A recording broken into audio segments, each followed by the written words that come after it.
Hello, Mr. Case, and anyone else who sees this video. I'm going to be talking about my reflection on watching the C.S. Lewis video slash movie.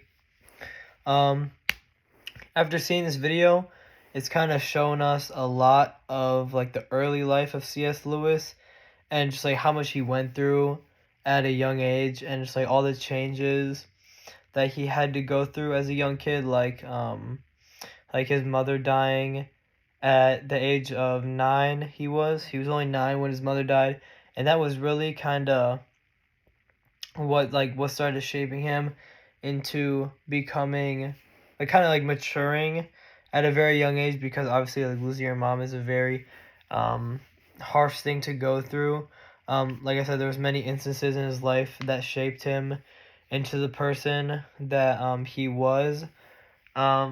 But the one I'm going to be talking about specifically, the exposition was obviously him being born and growing up, and then the inciting incident, I would say, is his mom dying, and then his dad kind of taking a step back and just taking on his role of taking care of the children, and just how C.S. Lewis would communicate with his father, and how his dad wasn't really open to being challenged, or whenever C.S. Lewis would ask him a question and try and have an argument with him, his dad would just shut it down because the dad couldn't handle being wrong. And so I'm gonna be talking about kind of his mom dying is the inciting incident, and the starting of the rising action was him moving to Surrey to be tutored by Mr. Kirkpatrick.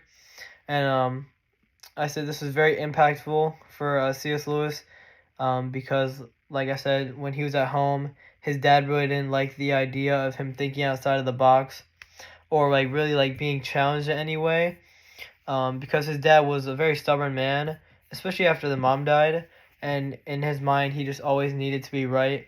So this was very hard for Lewis,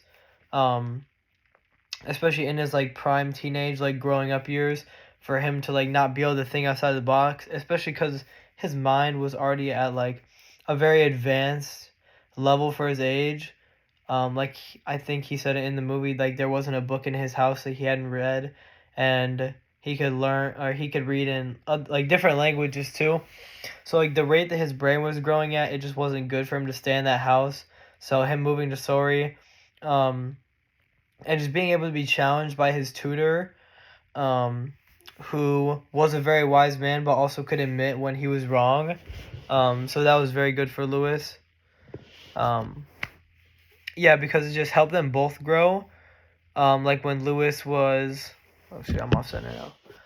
When Lewis had questions and the professor didn't have the answer, or he was wrong, he was able to admit that he was wrong, and they would both learn and move past that.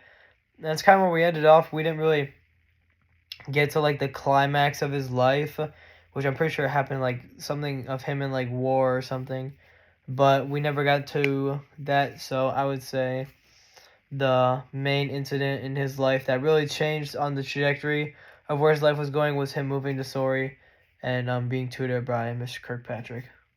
Thank you.